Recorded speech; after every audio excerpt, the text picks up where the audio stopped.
welcome to my first Halloween tutorial, which is Stevie Nicks outfit from Donna. Enjoy watching and happy Halloween! Alright, let's get started. The first and most time-consuming step is the beaded belt. And this is what the belt looks like. Now, the tools you need are crystal beads, white beads, colored beads, black beads, silver thread, and a thin needle. Now, I forgot to film this step, so I'm going to tell you how this is part, and hopefully the picture can help you. Just pause the picture to see what it looks like. Anyway, the first step is to create a bead strand that goes around your waist, and then add 2 separate strands of 20 crystal beads that you tie with a knot on 1/3 of the crystal beads in the front of the waist strand.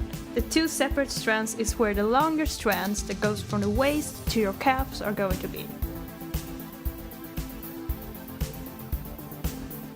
In this picture you can see what the other 9 strands that goes around the side of the waist looks like. The strands are split in 2 parts so it can fit the picture, but basically you're going to have the same amount of black beads on each strand and also the same amount of white beads that is shown here. To get the diagonal effect, you need to lower the amount of crystal beads in the beginning of the strand and add more white beads to the part that meets the front of the waist. So you can see here. And last but not least, you're going to add the same amount of crystal beads on each strand where it's going to get tied with the separate crystal strands from the first picture. Which means this part. Now, to create the strands, put the silver thread through a thin needle and start working on the design. With the needle, it's easier to add the beads.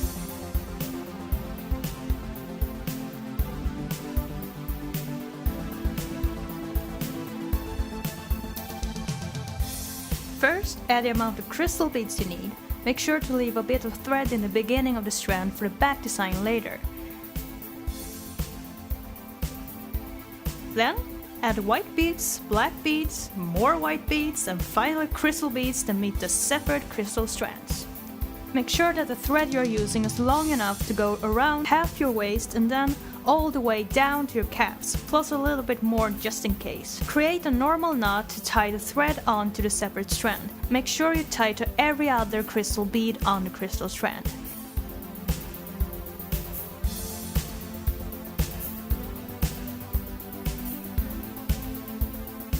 This is what the design on the leg strands looks like split in 2 parts. Just like before, to create the diagonal effect, just add less crystal beads on each strand from the knot down.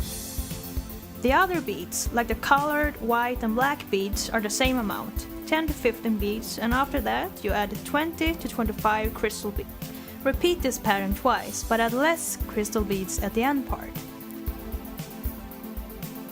To finish the strands, add 1 colored and 1 white bead to the end and use super glue to keep them in place. Cut off the thread, but leave a little bit left for some extra effects. Now for the back piece. I don't know what Steve is going on, so I just improvised. But first you need to put the belt on and see how much you need to keep the belt in place. Then you split the 10 strands into 5 pairs and add a large crystal bead to keep them together. I use super glue to keep the bead in place.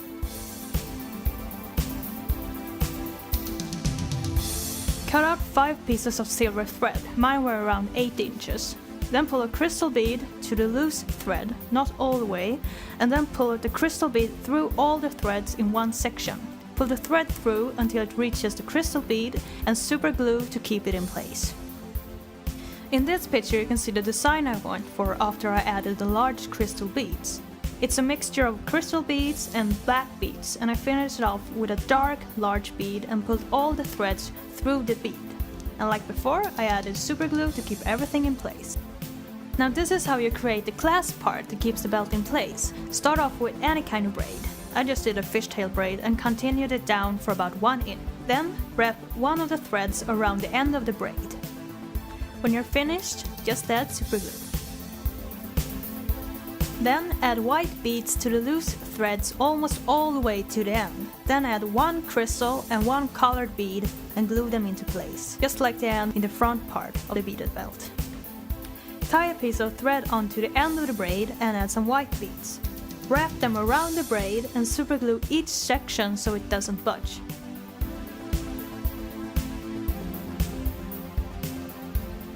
Continue until you reach the large bead.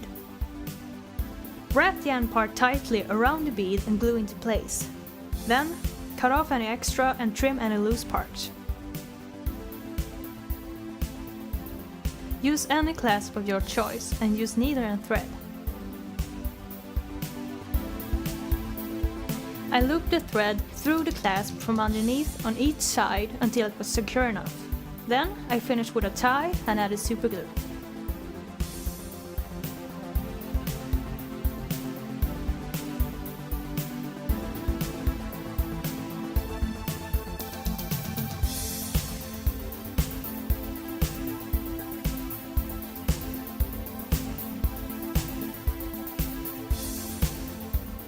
Now to create the hair jewelry I only use silver thread, regular thin thread, clip-on earrings, white beads, large beads and mixed beads of white and lilac.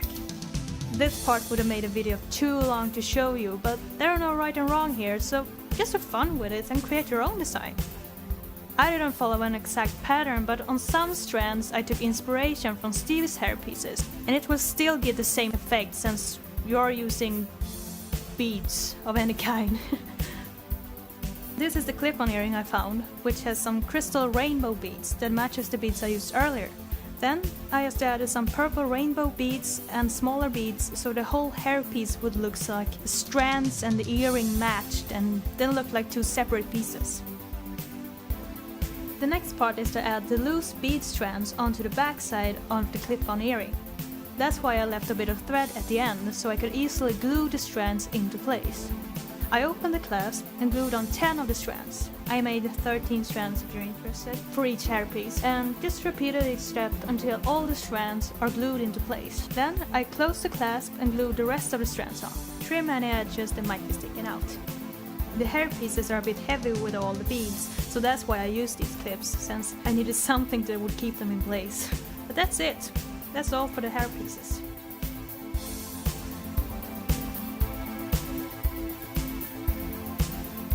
Alright, time to start working on the clothes. This is roughly what the design of the chiffon top looks like and also the sewing pattern. This is the order I did it. First, you need to measure the shoulder strap. I made them around 2 inches. Then you need to measure from your inner shoulder to your lower bust in a V-neck shape. Then measure size around your shoulder and divide it by 2. I wanted the sleeve hole to go down a little bit lower than my armpit. Then measure from the bust down to your lower hip. Then from your lower hip to a little bit under your waist and connect it with the sleeve hole. Cut the shape out and create one more template. For the back piece, measure the widest part to be half of your waist and the length to be from the back of your neck to your lower waist. Then measure from shoulder to shoulder. Then add the size around your shoulder and divide it by 2. Make sure that the shoulder straps are the same width as the front pieces. Also added a curve at the neck part so the top wouldn't be too stiff. I taped the pieces together just to see if they matched before I started working on the fabric. Now this is what the white chiffon looks like that I'm using. For the front piece I first folded the fabric once and then added a template on top using needles. I decided to add extra fabric to the waist part to make sure it would fit my body, just in case. I also added some extra for what I would call hem edges. I cut off the pieces and then I did the same with the back piece, except I didn't need to fold the fabric since I only needed one back piece. When you're done, pin the shoulder straps and the sides. Try the top on. Next step is to add the hem edges. Every part except the sleeve hole and the neck piece are 1 cm wide, and the other parts are 5 mm wide. Fold every hem piece twice for the nice edge effect. I only folded the neck part once. Then add a straight stitch using a sewing machine. Do not sew the sides yet, save that for later. Next step is to add the lines the Stevie has going on. This is what they look like, and here you can see the measurements for the width of each section and the space between. To create this effect, I used white nail art tape and a white marker that works on fabric. Tape the fabric tightly onto a stiff area like cardboard. Then very gently add the nail art tape. Do not pull the nail art tape too much since it can lift. Fill in the areas with a white marker and then pull off the tape. The marker dries quickly, so you don't have to worry about any smudging or anything.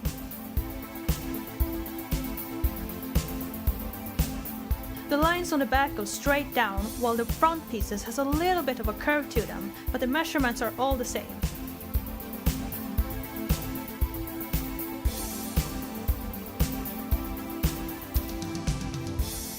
When you're done, pin the shoulder straps and the sides inside out. Try the top on. Adjust the sides if needed. When you're happy, add a straight stitch down the side and the shoulder straps. Next part is to add a lace ribbon that goes from the shoulders to the middle of the front in a V-neck style and keep the rest hanging loose so you can tie it in the back. I use 1 meter of lace on each side. Pin one side of the lace to the hem edges and add a straight stitch using your sewing machine. Then, pin the other side and stretch it so the lace is as wide as the hemline. And that's pretty much it, and this is what it looks like tied in the back.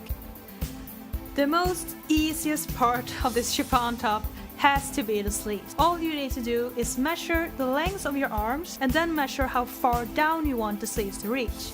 I went from my shoulder to my caps when my arms are down. Then I cut off the pieces and unfolded the fabric. I added some pins through the middle and then cut it so I would have 2 pieces of sleeves for each arm.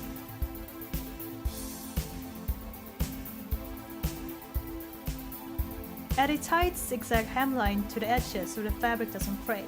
Find the middle of the sleeves and pin them to the shoulder straps. Make sure you pin them on the inside of the top. Add more pins halfway down the sleeve hole on each side. Mine were around 5 inches.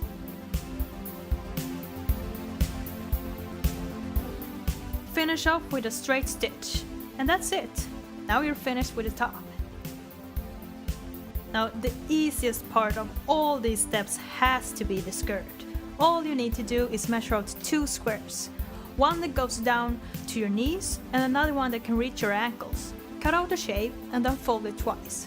Then pin the point where all the edges meet in a quarter of a circle, that is your waist divided by 4.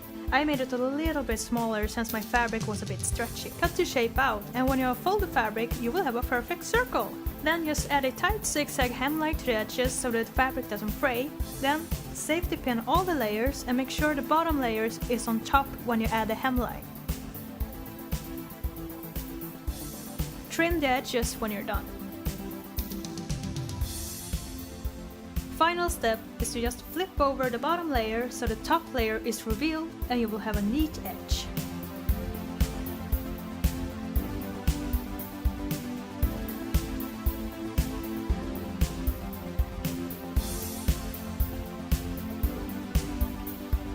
Now this is the design we're going for the leotard. For measurements I used the body I already had, so I would save more time. And the velvet fabric I used was a bit stretchy, so it would be easier for me to fit my own body. Pin down the shape and cut out the pieces.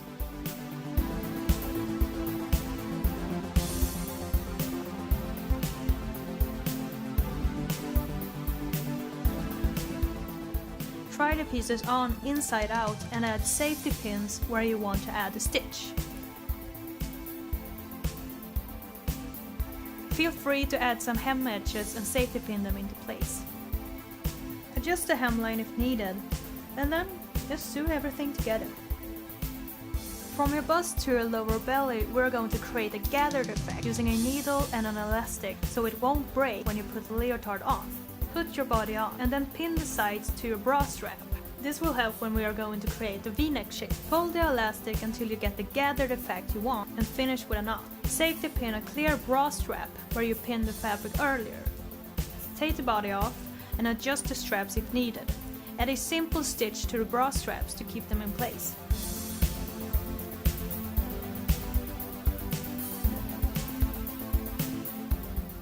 Now my fabric was a little see-through, so I added some bra pads and then stitched them to the bodysuit. And that's it for a leotard.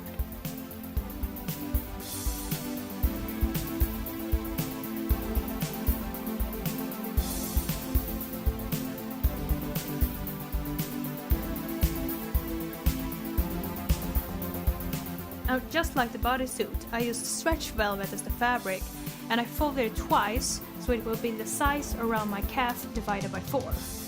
And the length is a little longer than my lower leg since we're going to add a gathered effect. Cut out the fabric and unfold it once. And cut the folded part so we have 2 pieces. Pin the edges and then cut the top and the bottom so you'll get the rounded effect that Stevie has going on. Next, add a simple stitch on each side and then fold the top and the bottom and stitch a hemline.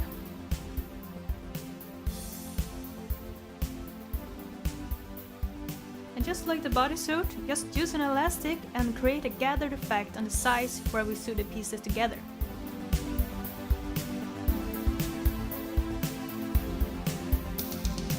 Do one side at a time. Try the leg warmer on and adjust how you want the gathered effect and finish off with a knot. Do the same thing on the other side.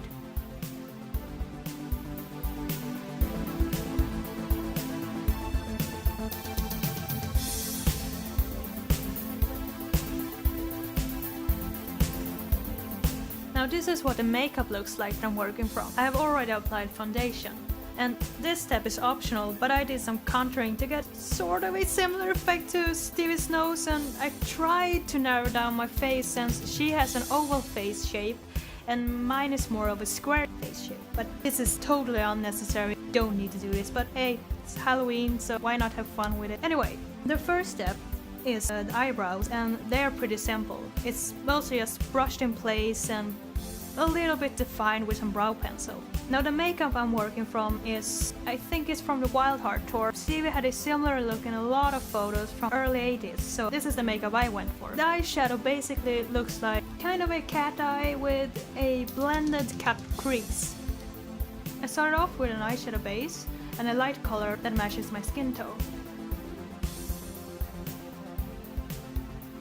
Then I worked with a cool tone medium brown color to add the shape of the cut crease and the shadow to the outside of my eye. She sort of have hooded eyes, but the makeup gives the illusion that she has very deep set eyes when you look far away.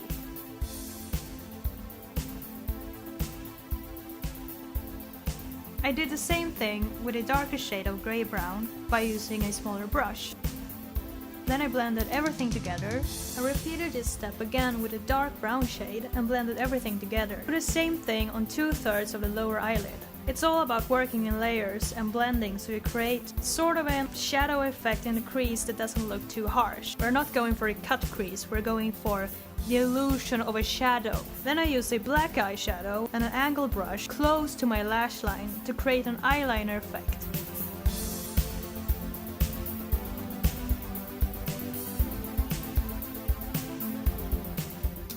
Final step is just to add mascara.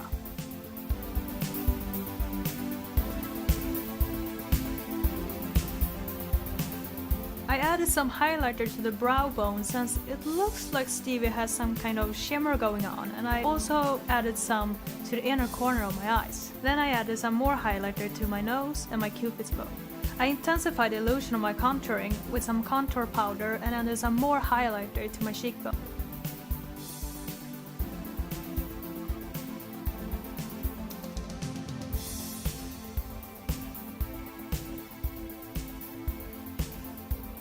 Now it's time for some 80s blush. I used a peachy pink blush and added a lot of it to my cheekbones. Even if it's a bit intense since it's 80s makeup, I still think it's very classy on Stevie since her makeup altogether looks very defined and well blended.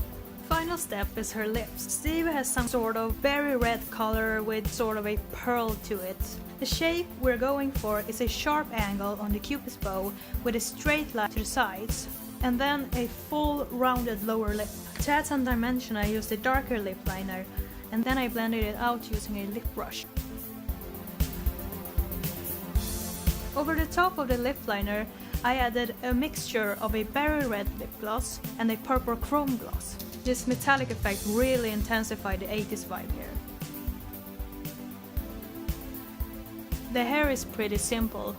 All you need to do is just add a lot of volume by spraying and backcombing, and that's pretty much it. Now I used some hair extensions since my hair is growing out a bob I used to have, so I have a long bob at the moment, but I used these hair extensions that was the same color as my own hair, and then I just teased and used some hairspray to get the same effect that Stevie has going on in her picture. She doesn't have a crazy 80s do, it's just a little bit of, I guess, some hairspray and a lot of volume, but nothing intense. And to finish the entire look, just add the hair pieces that you made earlier, and then add some extra jewelry like some moon necklace and a lot of crystal rings, and then just put the costume on and you're ready to go. And that's pretty much it. That's how you create the Stevie Nicks outfit from the Belladonna album. I know this was a pretty long video, but it's a lot of steps to get the whole outfit together if you want the exact outfit she wears. And the most time-consuming part is the beaded belt. I mean, 15,000 beads take a long time, and you need to have patience for this kind of work, and time, and be a bit insane, but hey. So, but that's pretty much it, and I hope you found this video useful. Leave a like and subscribe, and let me know if you want to see me do some more kind of costume tutorial or DIY or cosplay, Halloween kind of stuff, since most of my videos are of drawings and how to draw and that kind of stuff. But if you want something like this, let me know. I'm very interested to know what you would like to see in the future. And yeah, that's it. And happy Halloween, and I hope you're having a great day, and see you later. Bye!